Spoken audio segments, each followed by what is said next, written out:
Kia ora, good evening. New Zealand Aluminium Smelters has lodged an appeal in the Employment Court following a decision by the Employment Relations Authority which would see it required to pay several $1 million to workers. 64 smelter workers, members of the Engineering, Printing and Manufacturing Union and the smelter disagreed on how many hours constitute a day for the purpose of calculating leave entitlements. The ERA ruled the workers were entitled to 12 hours leave in lieu of a public holiday under their employment agreements rather than 8 hours. NZAS Acting General Manager Stuart Hamilton says the smelter believes its application of lieu days benefits over the past 20 years was fair and complies with contracts and the law. He says the decision imposes millions of dollars in costs at a time when the smelter is already losing millions of dollars a month. The Bluff oyster catch looks set to increase again this year as the industry proposes raising its voluntary reduced quota. Sarah Bedford explains. It looks likely there'll be more bluff oysters on the table again this year as the industry proposes raising its catch limit for the 5th consecutive year. Bluff Oyster Management Company spokesman Graham Wright says a planned 10% rise will see the overall catch rise from 11.6 million to 13.2 million oysters. Oh, it's a good boost for the industry. I mean, the industry's forever aiming to get back to the 15 million oysters, which is where our official TACC is set. So, as the fishery continues to rebuild and regrow, then we'll just take those slight increases as and when the fishery's able to take it. Financially, it's good news for the industry. In dollar terms, it's a significant increase for the fishery. It's a very expensive fishery to operate in, and the guys are well committed into investing into research and development, so it all goes well to helping that cause. The parasite Bonamia wiped out more than 1 billion oysters in Fovo Strait in the early 2000s.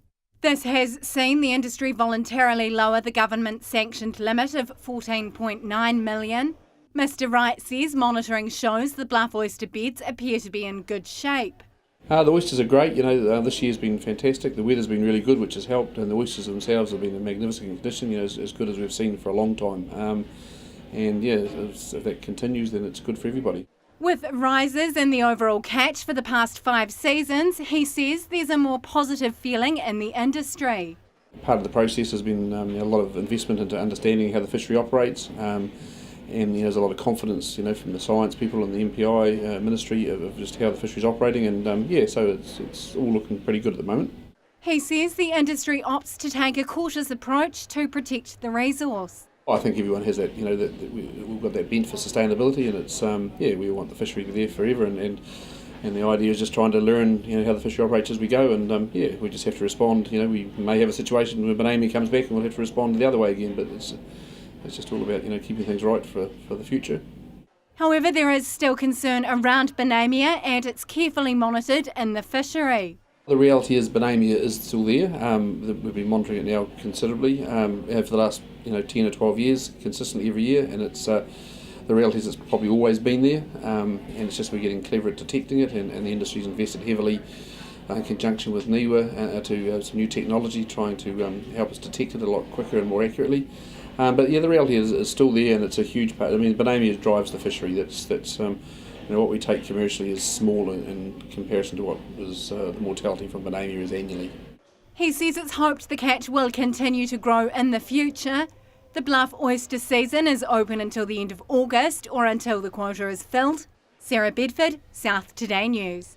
School bus zones are being extended to allow access to more students. Children up to 18 years old may now be eligible for school transport assistance with changes to criteria set by the Ministry of Education. Year 1 to 8 students who live more than 3.2 kilometres or Year 9 to 13 students who live more than 4.8 from their nearest school will be eligible for school transport assistance under the new rule. Previously, assistance was only for under 10-year-olds. An estimated further 4,000 children around the country may now qualify for the service. Duck hunting season in the south saw the best opening weekend in 7 years. According to a survey by Fish and Game Southland, opening weekend was the best season since 2007. The average bag of mallards for the weekend was 13.6 per hunter. Operations manager Zane Moss says most hunters surveyed were very happy with the start of the season. He says licensed sales figures suggest that the region is on track for its greatest number of hunters ever, indicating the sport is gaining in popularity every year. Stay with us after the break. Why changes are being proposed for New Zealand's red meat industry.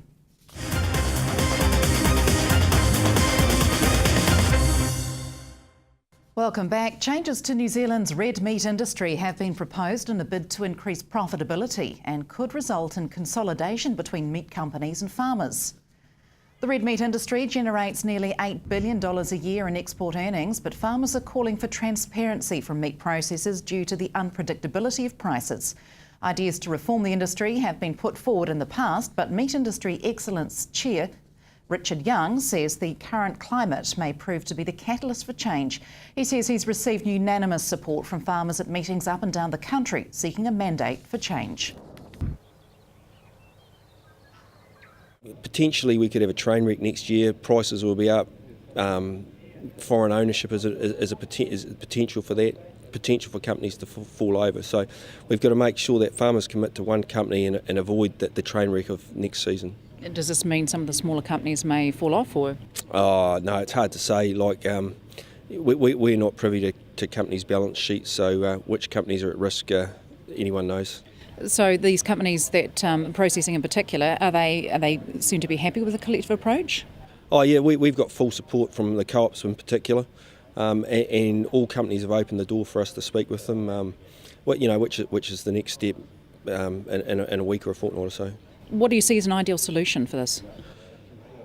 We don't see ourselves as finding the solution. We see ourselves as facilitating the process of finding that solution.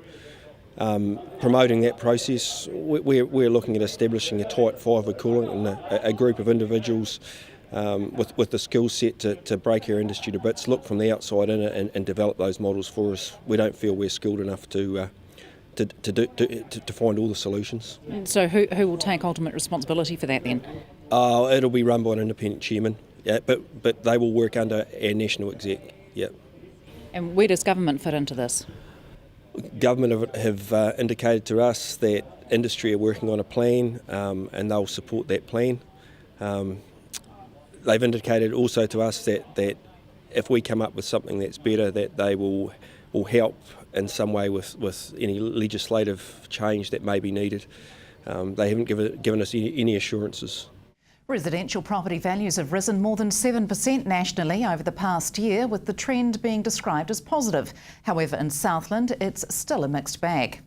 According to QV, residential house values increased 7.1% nationally in the year to April, while Southland fell close to 4.5%.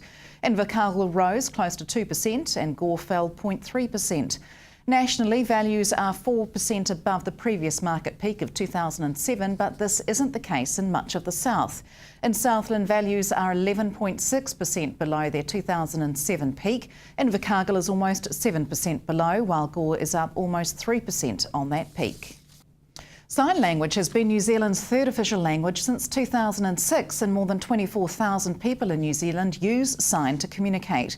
This week is Sign Language Awareness Week, and to help grow the language, courses are being run at schools, kindergartens and for medical groups in the south over coming weeks. I spoke with sign language tutor Roxanne Frum about the importance of this unique language.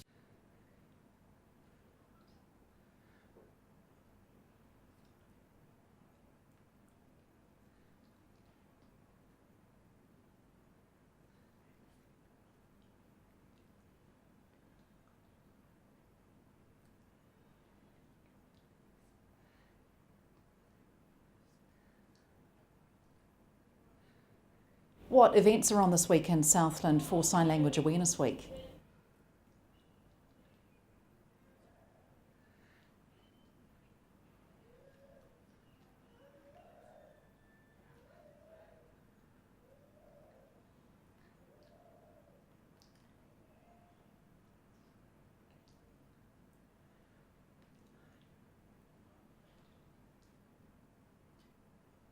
How much of a difference is being able to sign for deaf people?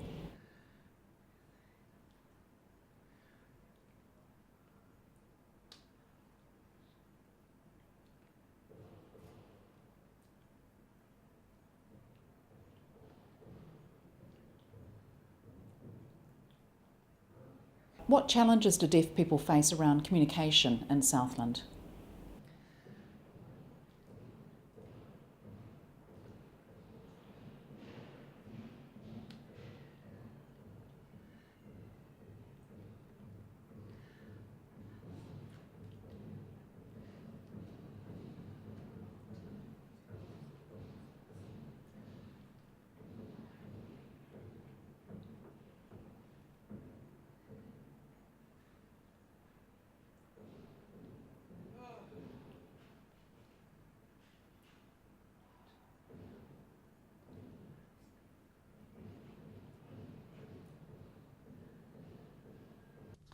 Southland children were treated to a day out courtesy of local businesses at the weekend.